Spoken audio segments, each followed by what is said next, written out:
Hari ini kita akan sama-sama mendengar firman Tuhan. Terima kasih buat Pak Bupati, Ibu, keluarga, semua bapak-bapak, ibu-ibu, panitia Natal yang sudah memberikan kesempatan kepada saya untuk menyampaikan firman Tuhan. Perkenalkan, nama saya Kristus Supakti. Saya datang istri saya. Kami melayani di daerah Brastagi. Anak 3, nomor 1, 2 kembar, umur 5 tahun, nomor 3 itu laki-laki umur 3 tahun.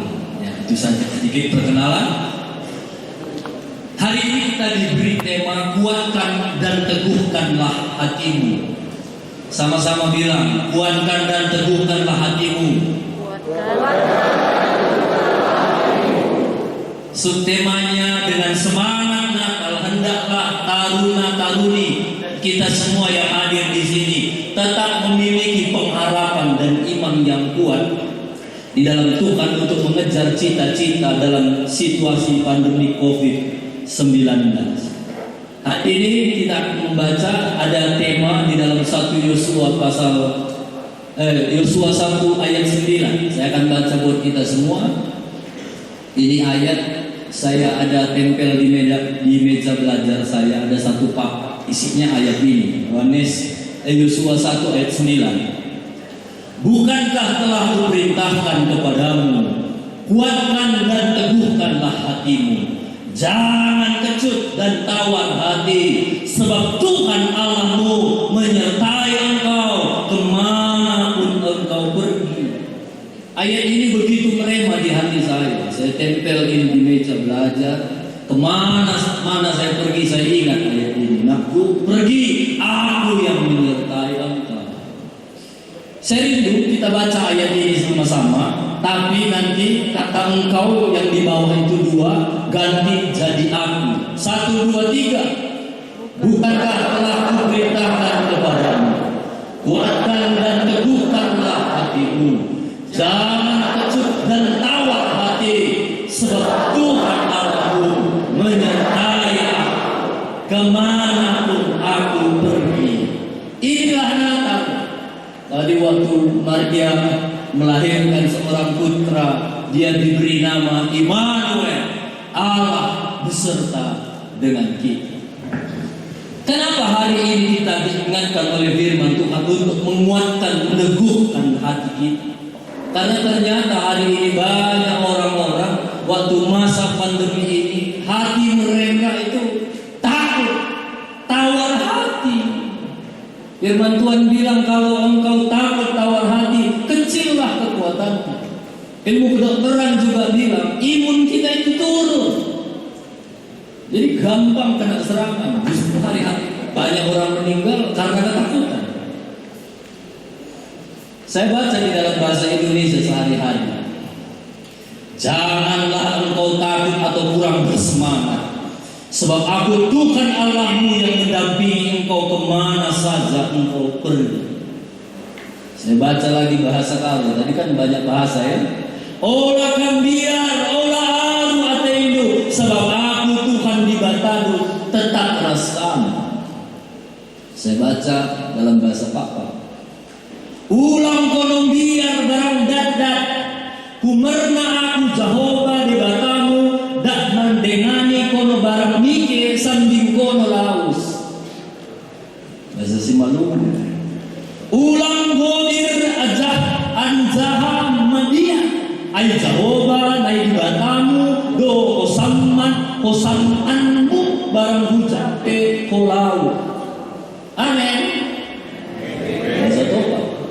Firman tondin jala Jehovah debatang dudunganmu manang lompat dia peho malam mangalangka imat itu. Ini firman Tuhan. Jangan kau takut, aku yang menyertai engkau, kata firman Tuhan. Saya selalu dikuatkan. Ada satu ilustrasi. Ada raja hutan singa, satu kali dia masuk tiba-tiba ke hutan. Dia mau cari mangsa. Dia ketemu dengan seekor monyet. Monyet itu gak sempat lari karena sibuk makan kelapa. Waktu singa itu memakan si monyet, monyet bilang, tunggu dulu. Monyetnya cerdik.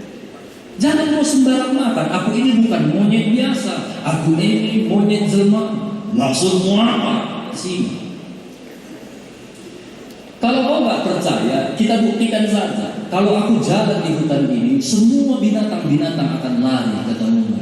Kenapa? Karena mereka takut sama aku, kata si monyet. Dengan hikmat. Bohong kau, kata si. Kalau nggak percaya, ayo kita jalan. Nanti kalau mereka nggak lari, bolehlah makan aku. Tapi kalau mereka lari, kau jangan sembarangan sama aku, kata si monyet. Oke, kata si. Lalu monyet jalan di depan, singa di belakang. Waktu mereka jalan, semua binatang-binatang itu lari. Lihat, kata semua. Nggak percaya kau sama lihat itu semua. Pertanyaan saya, siapa yang membuat semua binatang-binatang lari? Si monyet atau si singa? Si singa. Sama dengan hidup kita. Firman Tuhan bilang hari ini, kuatkan teguhkan hatimu, jalani saja, jangan takut. Ulang liar, ulang hormat liar, porsia tuau, tahu denganku, aku beserta dengan engkau, kata Tuhan. Yang membuat binatang takut bukan monyet, tapi singa. Sama, yang membuat kita kuat, yang membuat kita sehat bukan diri kita sendiri, tapi ada Tuhan yang berjanji menyertai kita. Itulah Natal, Immanuel, Allah beserta dengan kita. Bilang kiri kanan, jangan takut, ada Tuhan menyertai kita.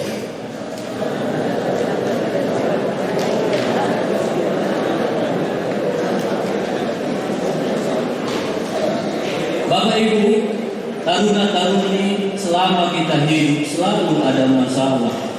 Tapi bukan masalah yang penting. Yang penting dengan siapa kita berjalan. Itu yang paling penting. Saya bilang sama istri saya, Ma, saya ini kemana-mana, saya pakai APD, alat pelindung diri, saya bawa hand sanitizer, pakai masker, kemana-mana saya selalu jaga diri saya lindungi diri saya. Saya bilang sama istri saya, Ma, kalaupun nanti satu saat ternyata aku terpapar COVID, nggak tahu ya kita dari mana, bisa saja kena walaupun kita udah jaga diri. Saya bilang, dan kalau gara-gara itu saya meninggal, saya bilang sama dia, saya meninggal bukan karena COVID, tapi saya meninggal karena memang waktuku dengan Tuhan udah selesai. Jadi semua kita udah ditentukan hidup ini. Ada yang meninggal waktu tidur, ada yang meninggal waktu COVID, ada yang meninggal waktu ketawa, mati. Ada. Jadi semua kita udah ditentukan. Yang penting jaga protokol kesehatan, jalani, ingat firman Tuhan, jangan tawar hati. Hari ini saya akan cerita satu orang kisah. Ada seorang ibu di Alkitab. Dia masalahnya banyak sekali, tapi akhir cerita hidupnya happy ending. Di dalam 2 Raja-Raja pasal 4 ayat 1 sampai 7, ceritanya begini. Ada seorang ibu, dia punya suami hamba Tuhan. Suaminya ini meninggal. Waktu suaminya meninggal, dia meninggalkan utang banyak. Dan waktu penagih utang datang, mana utangmu yang? Si ibu bilang, belum ada waktu. Kalau nggak kau bayar, buang di anakmu ini. Digadaikan zaman itu. Jangan. Masalah ibu ini begitu besar. Suami baru meninggal, utang banyak, anak mau diambil, betul-betul. Tapi akhir ceritanya, ibu ini dia tetap kuat, dia be strong, dia tetap kuat, dia mengalami mujizat Tuhan. Kok bisa? Dia tetap kuat. Itu yang hari ini kita mau pelajari. Yang pertama, kalau kita mau tetap kuat, yang pertama 2 Raja-Raja pasal 4 ayat 1. Salah seorang dari istri-istri para nabi mengadukan halnya kepada Elisa sambil berseru, hambamu suamiku sudah mati, dan engkau ini tahu bahwa hambamu itu takut akan Tuhan. Tahu lah ibu-ibu kalau bercerita ya. Tetapi sekarang menagih hutang sudah datang untuk mengambil kedua orang anak aku menjadi budaknya. Pendeta Elisa, suamiku baru mati, hutangku padanya. Anakku mau Nggak tahu lah kenapa utangnya banyak. Bilang kiri kanan, bukan urusan kita itu bilang. Nggak ditulis di Alkitab kenapa utangnya banyak, berarti Tuhan nggak merasa penting itu untuk ditulis. Utangnya banyak, tapi akhirnya kenapa dia mengalami mujizat? Yang pertama, dia datang kepada Tuhan melalui hambanya Elisa. Kalau kita, Bapak Ibu, taruna-taruni mau kuat di dalam Tuhan di masa sesulit apapun, yang pertama yang harus kita lakukan, selalu datang ke alamat yang tepat. Cari Tuhan. Ibu ini waktu dia punya masalah, dia nggak desa. Aduh, nggak lebay, nggak alay, karena dia tahu di sana nggak ada mujizat. Dia nggak lapor sama tulangnya, dia nggak lapor sama mambonunya, walaupun mungkin dia bisa punya saudara pastinya, karena dia tahu tidak ada kekuatan waktu kita mengandalkan manusia.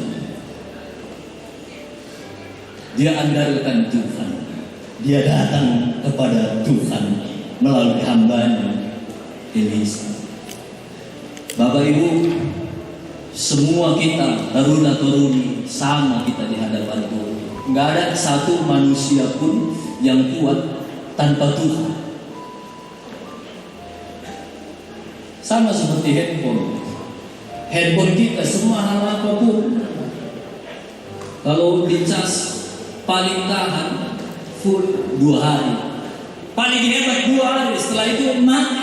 Mau semahal apapun handphone kita, kalau dicas tahan 2 hari, dicas tahan 2 hari, kalau nggak dicas nggak akan tahan. Mau semahal apapun handphone kita, sama dengan hidup kita.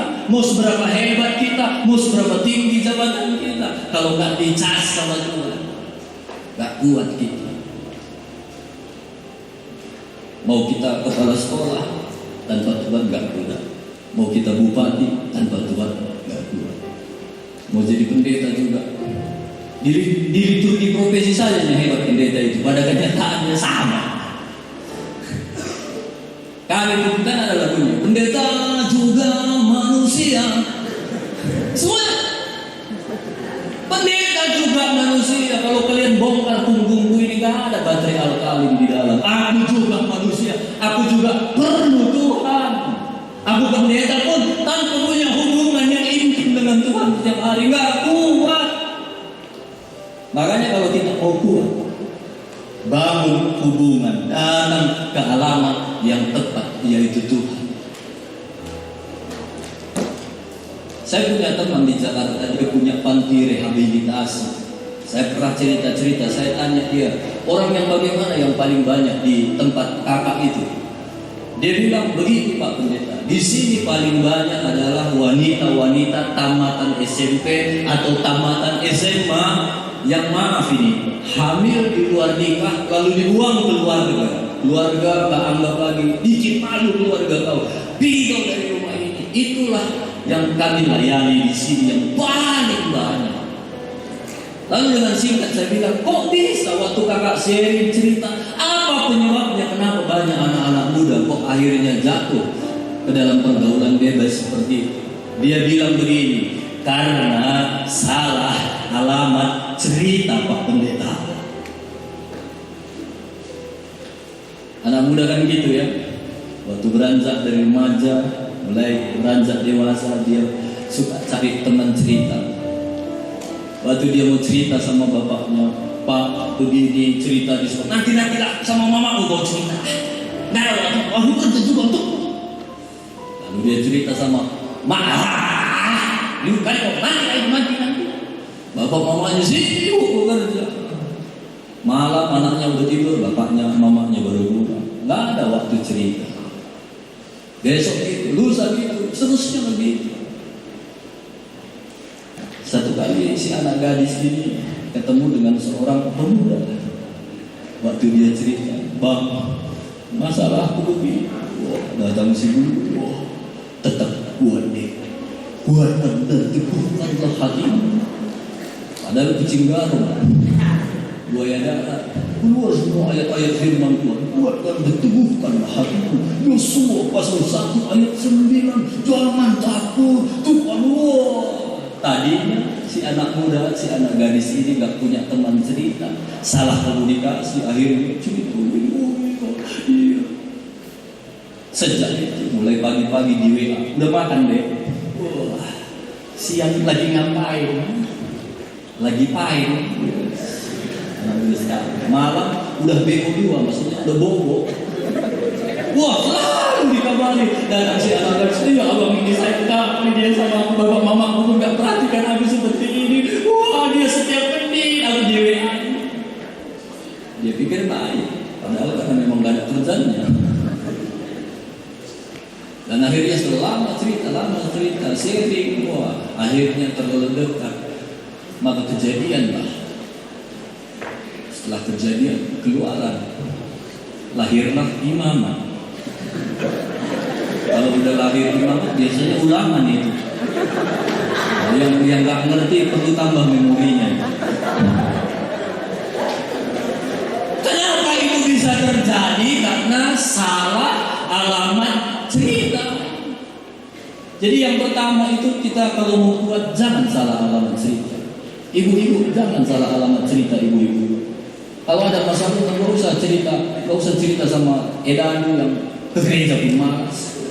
Eda, gimana ini Eda? Kenapa rumahnya? Ditemui itu Eda, udah pula dia selingkuh. Selingkuh. Laki-laki itu memang gitu ya. Kuliah pun tahu terlalu lembek kau sama itu. Ajarlah mana nih sekali. Salah alamat cerita. Eda, itu pula selingkuh pula dia sama wanita lain. Eda. Kau masih mending itu Eda. Masa aku sedih? Suamiku dia malah selingkuh sama laki-laki lain. Kenapa? Jangan salah alamat cerita. Kalau kita mau kuat, datang sama alamat yang tepat. Cari Tuhan. Saya selalu ibaratkan kita manusia itu hanya seperti kalau ada yang lebih rapuh dari tisu ini, itulah kita. Tisu ini gak ada apa-apanya. Kalau saya lempar ini, gak sampai, mungkin sampai sini juga. Itulah kita manusia. Gak ada apa-apanya tanpa Tuhan. Kalau saya ibaratkan ini Tuhan, pasti Tuhan kita jauh lebih kuat, lebih besar, lebih hebat, lebih berkuasa. Kalau ini Tuhan dan ini kita, waktu kita datang sama Tuhan, cari wajah Tuhan, cari alamat yang tepat, bersatu dengan Tuhan. Firman Tuhan bilang, di dalam aku kamu akan berbuah banyak. Di luar aku kamu gak bisa apa-apa. Jangankan berbuah, gak bisa apa-apa. Di luar Tuhan kita gak bisa apa-apa. Tapi waktu kita datang sama Tuhan, waktu kita ada di dalam Tuhan, kita menjadi kuat. Kalau kita sendiri, saya lempar gak sampai. Tapi kalau saya ikatkan begini, saya lempar. Bapak yang baju merah kena ini. Percaya? Enggak. Bisa kita tes.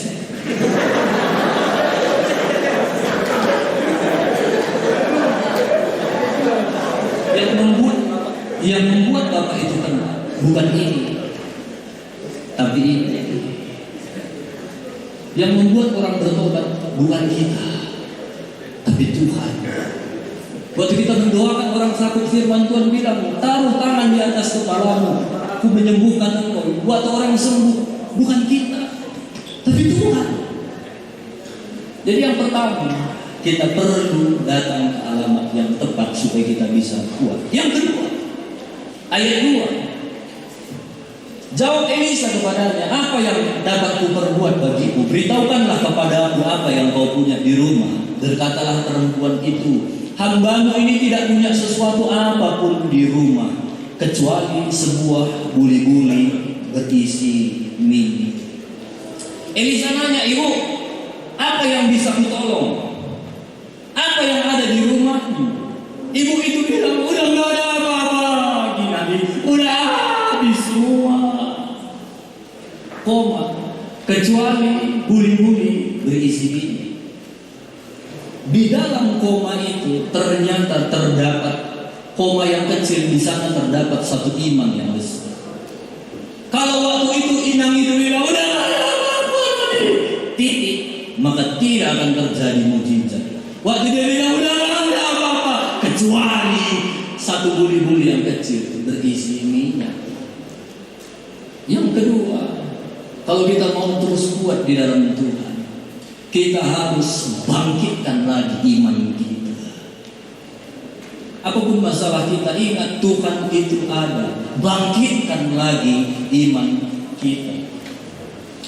Dari mana datangnya iman? Firman Tuhan bilang, iman itu timbul dari pendengaran akan firman Kristus. Sekarang udah zaman modern, saudara bisa dapat firman Tuhan dari mana saja. Saudara bisa ada di handphone, di laptop, di Alkitab, di TV, ada Evarina TV. Saudara bisa nonton televisi, ada YouTube. Saudara bisa nonton YouTube, pendeta-pendeta banyak di sana. Saya juga ada channel YouTube, jangan lupa like, subscribe, and share. Saudara bisa dapatkan firman Tuhan dari mana saja sekarang. Saudara dengar itu, itulah yang akan membangkitkan iman kita. Apa yang masuk, itu yang akan keluar. Ingat, apa yang masuk, itu yang akan keluar. Waktu kita isi hidup kita dengan firman Tuhan, waktu ada masalah, firman Tuhan yang keluar. Saya baru mengalami kejadian sekitar 2 minggu lalu. Kami ada beli tanah di daerah Binjai. Tanah itu kami percayakan sama ada orang yang dekat situ, karena kami juga nggak bisa jangkau dari Brastagi Binjai. Lalu waktu ada orang dekat situ rumahnya, kami bilang, Bu, ini tanah milik kami. Cuma karena kami nggak bisa pantau, ibu usahakanlah, ibu pakai saja. Nanti kalau kami mau jual akan kabari ibu. Oh iya, makasih Pak. Setelah itu Pak tinggalkan. Lama ceritanya, mungkin udah bertahun-tahun. Beberapa 2 minggu lalu kami telepon ibu itu. Bu, gimana? Tanah kita tanam apa sekarang? Oh, dia bilang begini, Pak, bukan kami lagi yang mengambil tanah bapak itu, ladang bapak itu. Maksudnya gimana? Ada orang yang sekarang mengambil lahan itu. Maksudnya kok bisa? Gak tahu, kami diambilnya aja kemarin tanpa berdiksi sama kami. Jadi sejak itu gak kami ambil lagi tanah bapak itu. Oh, saya waktu dengar itu, saya pendeta juga manusia. Saya aduh gimana nih? Besok aku kesana siapa pula ini yang ngambil ladang? Jangan-jangan preman. Kalau preman gimana nanti mundur? Capek aku berpikir. Tapi itulah dahsyatnya Roh Kudus itu. Waktu setiap hari kita berdoa, kita baca firman, waktu ada masalah, Roh Kudus ingatkan, jangan takut. Aku Allahmu yang menyertai. Waktu aku dengar suatu, oh iya, lagian itu bukan gimana pun nanti, kehendak Tuhan yang jadi. Tuhan penolongku, Tuhan pembelaku, ku bangkitkan lagi imanmu.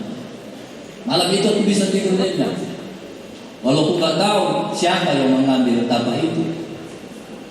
Pagi-pagi kami berangkat dari Brastagi, siang sampai di Binjai. Waktu kami sampai di lahan tanah itu, tanahnya udah bersih. Lalu ada satu bapak yang bekerja di situ. Lalu waktu kami jumpa, Pak, kok bapak yang mengambil tanah ini? Oh, kenapa rupanya? Katanya sama saya. Ini kan tanah kami. Oh, ini tanah bapak ya. Iya Pak, kok bapak yang mengambil? Aduh, maaf lah Pak. Begini ceritanya. Udah berapa bulan kulihat dulu tanah ini udah rumputnya tinggi, nggak pernah lagi ada satu orang pun yang mengusahakan tanah ini Pak. Itu dia rumah kita Pak. Karena kulit udah berapa bulan nggak ada yang mengusahakan. Udahlah, aku ambil lah. Udah berapa kali panen aku dari tanah Bapak. Makanya aku bersihkan selalu. Tapi Pak, maaf lah Pak. Kalaupun Bapak mau ambil, aku kasih tuh Pak.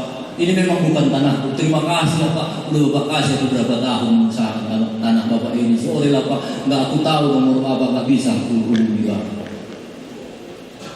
Saudara lihat bagaimana Tuhan itu bekerja. Saking baiknya dia kami bilang, udahlah Pak, lanjutkan saja lah.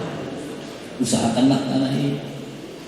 Bagaimana semalamnya itu pikiran kita? Gimana nanti? Kalau preman nanti gimana? Siapa sekarang preman Binjai?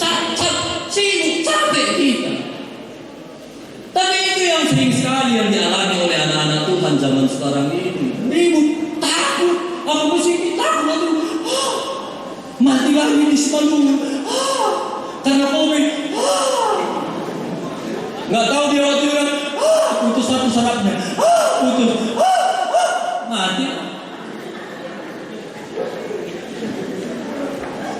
Bijaksana perlu, tapi jangan izinkan diri kita dikuasai oleh ketakutan. Jalani saja bersama dengan Tuhan, ada kekuatan yang Tuhan berikan. Jadi makanya sukalah isi hidup kita dengan firman Tuhan, supaya ketika ada masalah, firman Tuhan yang keluar. Apa yang masuk, itu yang akan keluar. Kalau kita nggak baca firman Tuhan, apa yang keluar? Sama kayak ujian anak teruna-teruni. Kalau mau ujian, baca buku. Jangan nanti nggak mau baca, malas belajar, pas ujian, Roh Kudus, ingatkan aku Roh Kudus. Oh, tolong aku Roh Kudus. Roh Kudus bilang apa yang mau ingatkan? Nol ya kamu itu, kosong.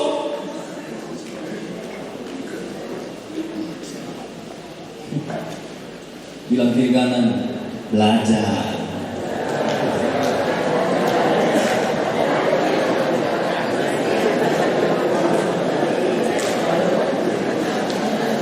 Ibu ini tadi, dia udah habis semua, tapi dia masih punya iman, masih diandalkan minyak yang sedikit ini. Mungkin kalau kita udah habis semua harta kita, TV pun udah dijual, lemari udah dijual, spring bed udah dijual, kasur, sofa semua udah dijual. Tinggal ada minyak setengah kilo, datang pendeta kita, masih ada apa di rumah? Masihkah kita andalkan minyak yang setengah kilo itu? Mungkin udah enggak ada. Tapi ibu ini kenapa dia bilang masih ada pendeta? Karena di sana masih ada iman. Jadi kita perlu beriman. Di dalam hidup kita ini Bapak Ibu, perlu tahu ada bagian Tuhan, ada bagian kita. Bagian Tuhan menyertai kita. Bagian kita kuatkan, teguhkan hati kita, bangkitkan iman kita. Saya teringat cerita Lazarus. Lazarus itu udah 4 hari dikubur, baru Yesus datang. Yesus firman Tuhan bilang sengaja 4 hari baru datang. Waktu dia sampai di kubur Lazarus, dia bilang sama para horas, geser batu itu, karena kubur Yesus ditutup pakai batu. Orang sekitar bilang, udah bau Tuhan, nggak nyambung ya. Geser batu bilang, udah bau.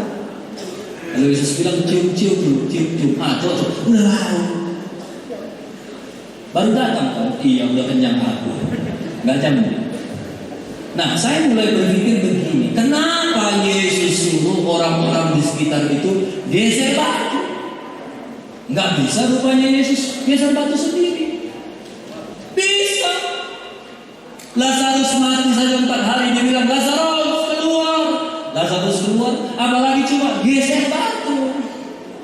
Kecil lagi Yesus. Tapi kenapa dia suruh orang geser batu? Dari sinilah dapat kesimpulan. Ada bagian kita, ada bagian Tuhan. Bagian kita, seorang batu yang kita bisa. Bagian Tuhan membangkitkan Lazarus yang sudah mati, yang kita tak bisa. Bagian kita, jaga diri. Bagian Tuhan, jaga nyawa kita. Banyak orang jaga nyawa sendiri, nggak bisa. Kalau Tuhan bilang udah. Kan kita lihat ya banyak sekarang dokter-dokter pun yang jaga kesehatan bisa. Ada orang yang udah kena corona, udah parah kali pun sehat pula. Nyawa kita di tangan Tuhan, tapi sekali lagi bagian kita bangkitkan iman kita. Ibu ini bisa saja dia ngoceh, apanya Tuhan ini? Gak ditolongnya aku. Bisa aja dia nangis, Bapak putih, Bapak ucap gimana? Tega Tuhan, bisa saja aku mati aja kita aku minum racun ini, minum, nanti kita mati. Bisa. Kalau dia nggak punya pengharapan, dia nggak punya iman, bisa saja itu dia lakukan. Tapi ternyata ibu ini orang yang punya iman. Hari itu Sutema bilang, biarlah semua taruna-taruni punya semangat. Kita punya masa depan walaupun masa pandemi. Jangan takut, masa depan itu ada di tangan Tuhan. Sekarang kan lagi ada musik lagu itu, musim akan selalu berganti. Musim itu akan selalu berganti. Sekarang musim corona, besok tak musim apa lagi? Musim apa lagi? Musim akan selalu berganti. Kasih Tuhan tetap abadi. Itu yang perlu kita ingat. Kasih Tuhan itu akan tetap abadi. Yang lahir hari ini, dia Immanuel yang terus menyertai kita. Saya nggak tahu apa pengalaman kita atau pergumulan kita hari ini. Mungkin ada di antara taruna-taruni kau bergumul dengan soal ekonomi. Aduh Pak, susah kali ekonomi orang tua. Nunggak-nunggak aja aku terus di sekolah ini. Malu aku kadang-kadang Pak Pendeta. Bangkitkan lagi iman, Tuhan sanggup menolong engkau.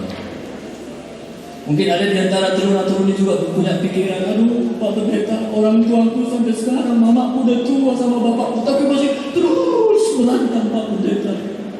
Capek aku melihat. Sampai kadang-kadang aku dengar mamaku berdoa, mamaku bilang, Tuhan, suamiku itu kasar sekali. Kalau memang nggak bisa aku diterimanya di sisinya, terimalah dia di sisinya. Sampai kadang gitu mamaku berdoa.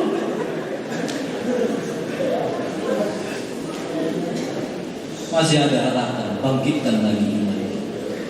Mungkin ada di sini orang-orang tua yang punya anak-anak yang udah kacau, narkoba, aduh gimana anakku, nggak bisa.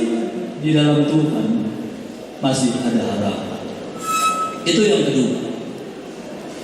Yang terakhir, yang ketiga, supaya kita bisa tetap kuat. Ayat 4. Kemudian masuklah, tutuplah pintu sesudah engkau dan anak-anakmu masuk. Lalu tuanglah minyak itu ke dalam segala bejana, mana yang penuh, angkatlah. Elisa bilang begini, Bu, sekarang pergi kau ke rumah-rumah tetanggamu, pinjam botol, bahasa Inggris borrow, pinjam bejana-bejana dari tetanggamu, lalu isi pakai minyak itu. Sebelum kau isi, masuk kau ke kamar, tutup pintu kamarmu, baru isi sama anak-anakmu. Saya mulai berpikir, kok harus tutup pintu?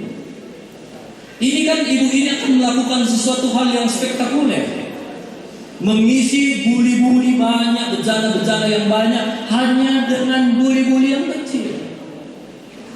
Itu kan hal yang luar biasa. Tapi kenapa harus dilakukan di kamar? Kalau aku bisa membangkitkan orang mati,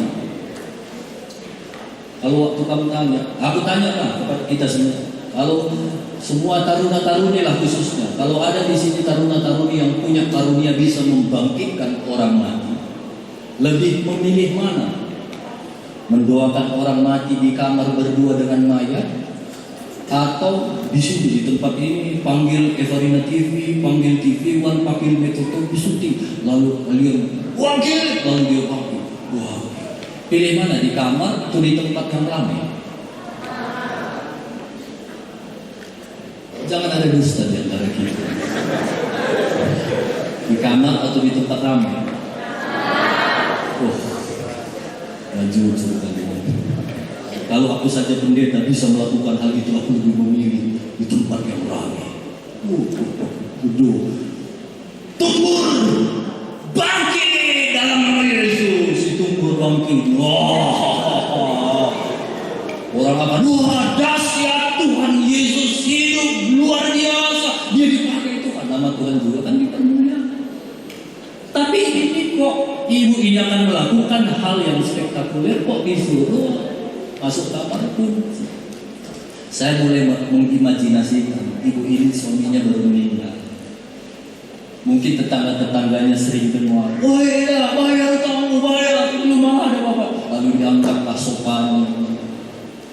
Mungkin itu setiap hari menjadi tontonan masyarakat yang ada di sekitar ibu itu. Bayangkanlah waktu ibu itu datang ke rumah tetangganya, dia minta, sabar kami, sabar. Kenapa? Boleh nggak aku minta botol atau buli-buli yang nggak kamu pakai dulu? Untuk apa beda?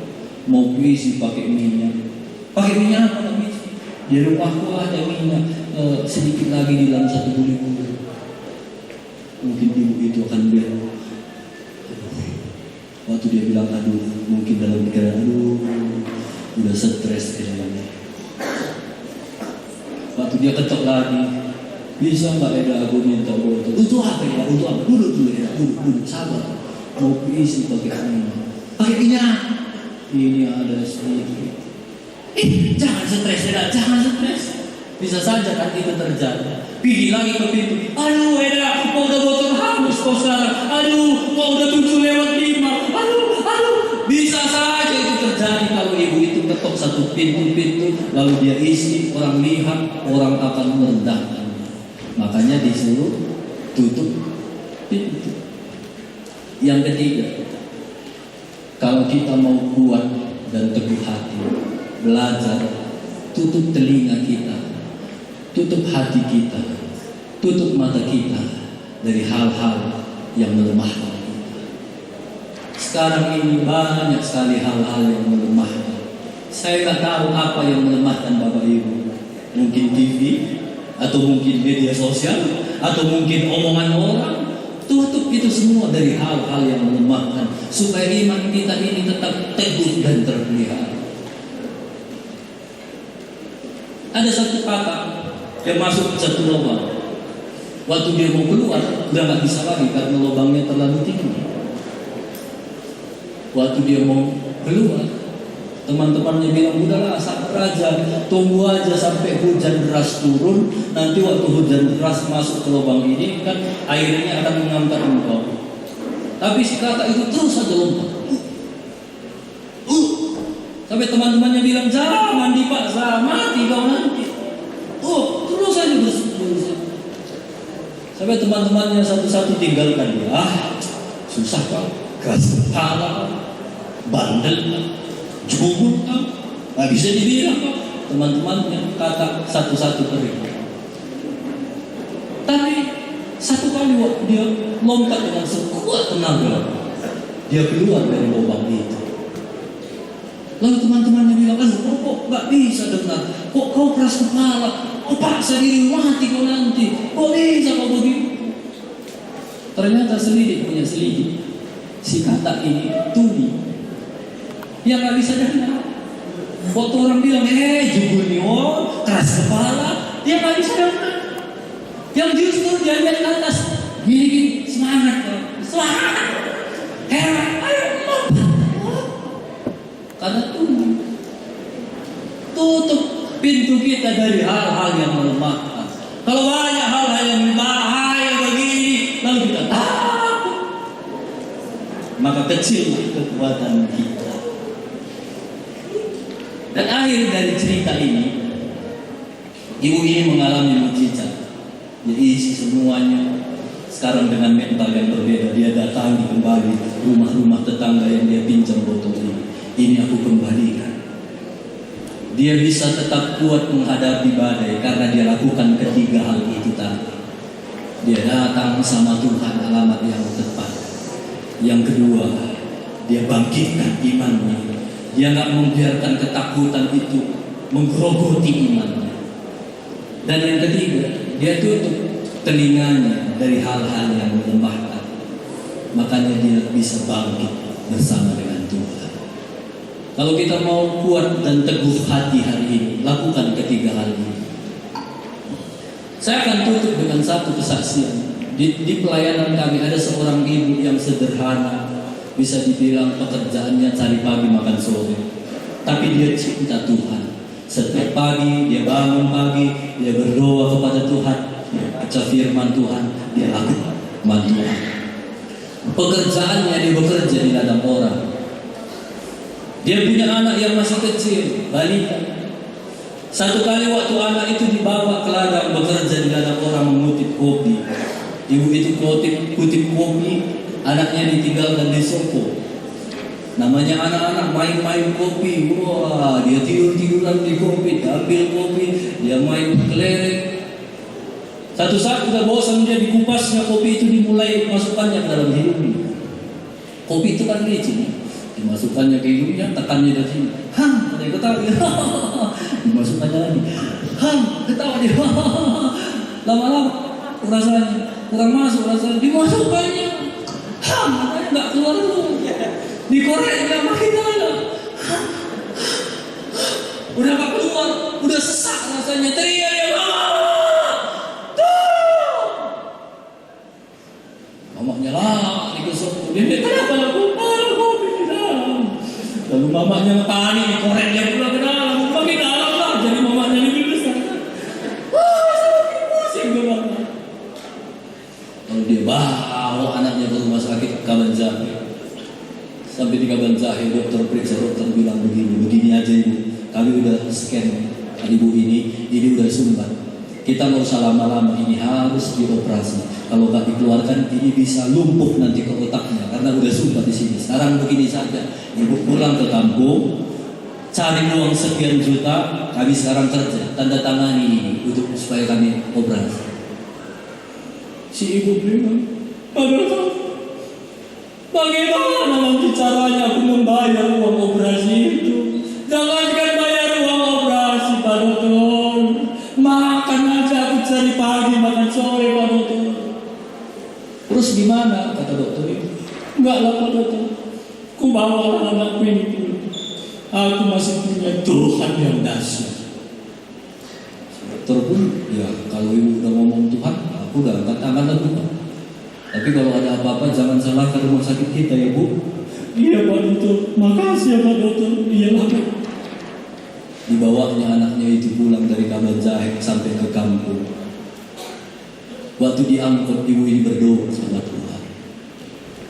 Tuhan, tolong Tuhan. Dalam hati dia berdoa. Walau air mata itu sudah Tuhan. Apa firman Tuhan yang dia baca selama ini? Itu semua Tuhan. Firman Tuhan berkata, berkatilah orang yang mengandalkan Tuhan, yang menaruh harapannya hanya kepada Tuhan. Tuhan, hari ini aku gak punya andalan siapa-siapa. Gak ada uangku, gak ada dokter yang untuk aku bayar, gak ada saudara-saudaraku yang aku bisa andalkan pinjam uang. Gak ada, cuma Engkau satu-satunya. Aku Tuhan, tolong. Lalu keluar lagi firman Tuhan. Diberkatilah orang yang mengandalkan Tuhan. Semua yang dia baca selama ini keluar. Sebelum dia sampai kampung, itu yang saya bilang tadi, apa yang kita baca itu akan diingatkan Roh Kudus. Sebelum dia sampai kampung, Roh Kudus berbicara di hati ibu ini. Bu, nanti sampai kampung, kamu kan punya kualia. Dia dalam hati, Tuhan ngomong di hatinya.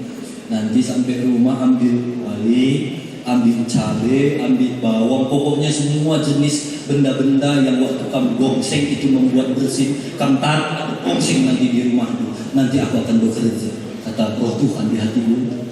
Sampai di rumah, dulu ya anaknya sakit, mama udah hitam mukanya, sakit. Tenangin aku, Tuhan tolong aku, kuatkan dan teguhkan hatimu ya anakku.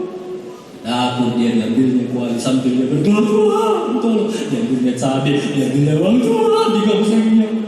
Udah mulai aroma-aroma yang membuat bersih, hanya yang bersih. Acik, gimana? Keluar mama sakit lah. Tuhan tolong, Tuhan.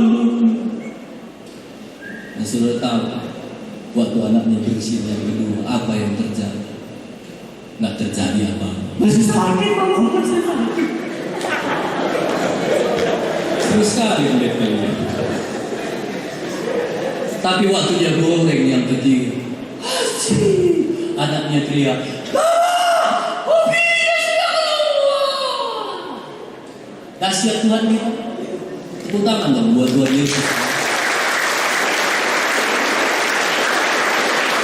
Gak perlu uang jutaan rupiah, gak perlu ilmu pengetahuan yang terlalu hebat. Yang perlu dia berlutut datang sama Tuhan, janji firman Tuhan, aku menyertai dia. bukan kita. Ada singa dari Yehuda, ada Yesus yang akan selalu memberikan kita hidup. Dan anak itu sehat sampai hari ini. Itulah Natal, Immanuel, Allah beserta kita. Bapak Ibu, taruna-taruni, jangan takut. Kuatkan hatimu. Cari Tuhan setiap hari, bangun hubungan yang intim dengan Tuhan. Kuatkan iman kita, jangan mau lemah iman kita. Dan yang ketiga, tutup telinga, hati, pikiran kita dari hal-hal yang melemahkan.